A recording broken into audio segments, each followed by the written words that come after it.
Hey guys, it's Meadow. Yes, Meadow. This is my YouTube video attempt number 3, and should be better with practice, but I don't know if that's the case. But anyway, I like the first 2, so I'm going to do the third one while I'm on a roll, and they're a little long, you know, but I think there's some useful information. It's stuff that took me a long time to kind of figure out in my head.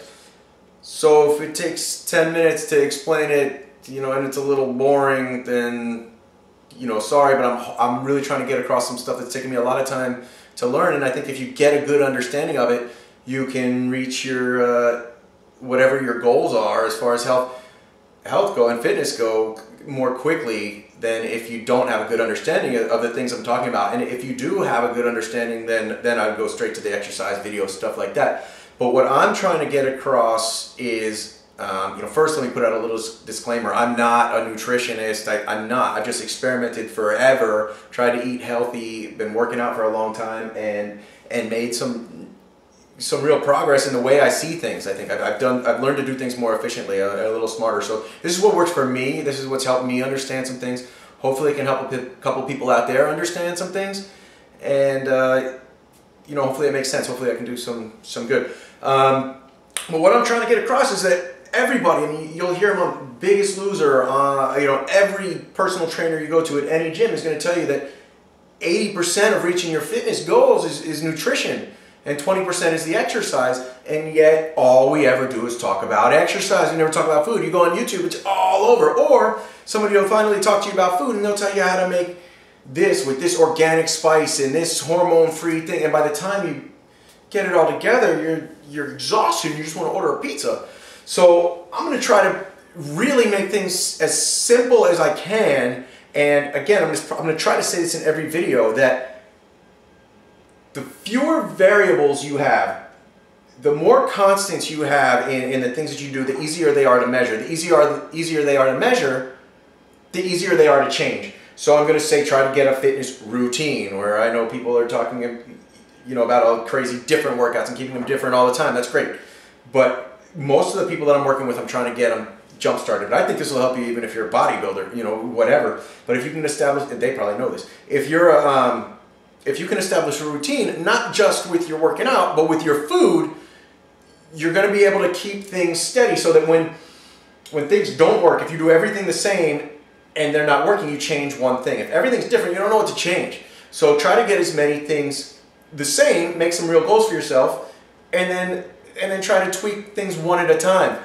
So for me, you know, most of the people, I can get people to understand exercise, you know, in a matter of a couple months, or, you know, whatever it is, the proper technique on a bunch of different, you know, basic exercises. And if you have exercise questions, send them to me. I mean, I'm not against posting videos or telling you how I work out.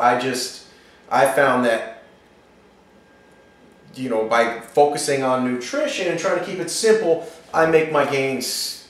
You know, I go into the gym, I see somebody already dying, sweating. I go in, change, they're still there. I'll work out, get my workout in.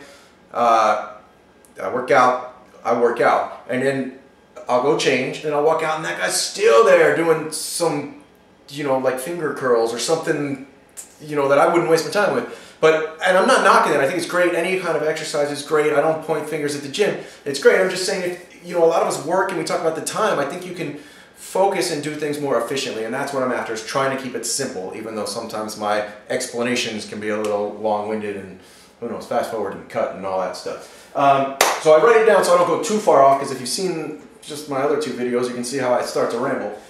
But basically, that's the first thing. 80% food, I already got that, bam, perfect.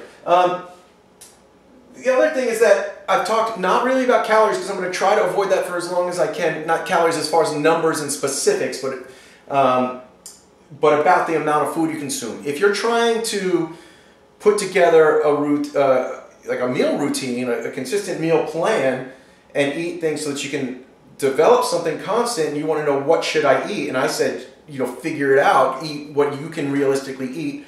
Just try to keep it constant, so that then we can know what to change. But if you know, there are some general rules that can help steer you to eat better too.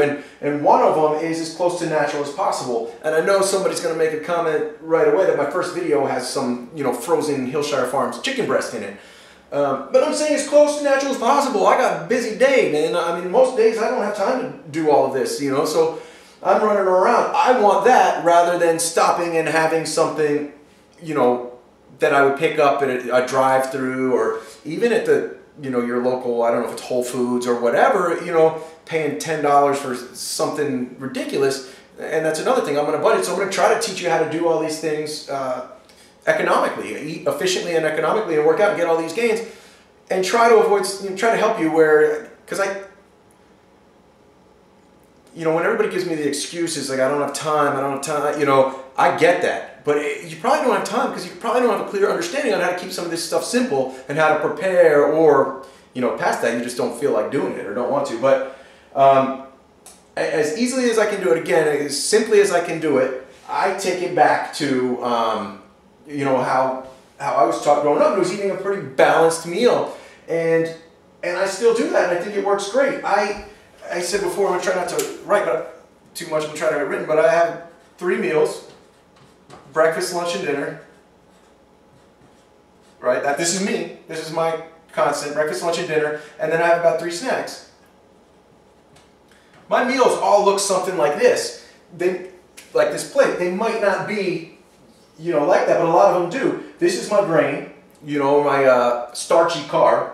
This is my veggie, and then this is my protein. I don't have 7,000 grams of protein at every meal to try to get huge, but I might up it if I hit a plateau or something. So I'm not trying to knock anything. I'm trying to say, if you can figure out a constant, you can then tweak it and figure out what works for you. And I think this is a great place to start, is 3 snacks and 3 meals for almost anybody. You just adjust the size, but you feel like you're constantly eating and you always have energy. These meals that I eat, if you saw my first video, that chicken breast, green beans, and rice, it's probably still only about 400 calories. So for me to try to consume the calories I need to keep up this energy in that food, that's tough. I gotta eat that many times. And it's tough. I mean, I could have eaten 2 chicken breasts or something else, but this is what works for me right now. So this is what I'm doing. So so I've got my grains, right? I've got my protein, and I've got my veggies. And you know, you get different people telling you things about veggies. Load them up. Eat what you can of the veggies. You need to try to get nutrients from every angle you can.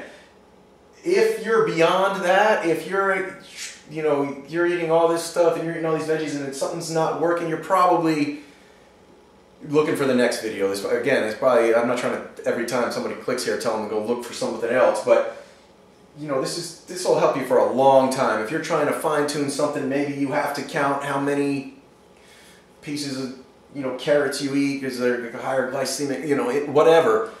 Right now, well, eat the veggies, you know, eat the veggies. The grain, and then the protein. So this protein right now, my chicken breast is about this size. If I have beef, I just go a little smaller than chicken. If I have fish, maybe I'll go a little bigger than chicken. Those are my only guidelines, and I don't go huge, so I don't get a giant porterhouse. I don't get a, you know, maybe some Saturday at a birthday party. You know, or something, some special occasion I will, you know, if it's special and I feel like it, I'll eat what I want. But I try to keep it special, you know, and then it has a little more meaning to it too. So, but on day to day, this is what I'm eating. And then my snacks, and I'm going to show you, the other videos, hopefully after these initial 3, will probably be shorter. This is the last one I'm going to do. I'm going to try to post them, and then I'm going to go into just kind of breakfast, bam, lunch. What I have, I'm going to show you how I make my protein shake. Make whatever, you know, they're going to be simple, just what I'm eating, and then I'll hopefully show you how to tweak them. But I want you to have I want to feel like I've at least put out there the general information I want somebody to have before they ask me all the questions, because I'm going to try to answer some of them. So that's what my plate usually looks like for my 3 meals. For breakfast, because it's early in the morning and I'm tired, I tend to throw it all in a pan and then eat it with a giant fork, put some hot sauce on it. It doesn't look all nice like the lunch does. I'll show you, like, it's always like a scramble, you know. And a lot of eggs, they eat a lot of eggs. Routine. So as close to natural as possible. I think that's where I was before I went off on some other tangent. As close as possible. So if you're trying to start to adapt and find a routine and you want to make changes in your lifestyle and in the way you're eating, start to go as close to natural as possible. Shop the perimeter of the grocery store. You'll see the delis out there, the meat department's out there, and then all the shit is in the middle. So stay away from it. right? Stay on the outside. You know, and then pepperoni, salami, not really that close to natural. You don't know what animal's coming. It's got all this other stuff. It comes in a tube. You know, not too many animals come in a tube. You know, so try as close to the real thing as possible. Live in the produce section. Buy a little protein. Potatoes come right out of the ground. Carrots right out of the ground. Don't be scared of them. You know, at least to establish a baseline. Later on, you might have to adjust that, but don't be scared of it. That said, when it comes to grains, for me, I am not one to automatically say no carb, no nothing, because I don't like it. I live in a real world, and there's a lot of stuff I'd like to eat. But what I will say is my body responds to different things differently, and that's me. And so for me, that starchy carb right here, I try to, as often as possible, keep as either brown rice, wild rice, or potatoes.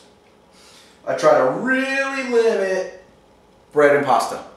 So that took me forever to figure out for my body. I used to always say I have no energy if I didn't have some kind of starchy carb. So I'd have bread or pasta and I'd mix it up, and I'm thinking I'm only having a little bit. You know, I mean, it's not why.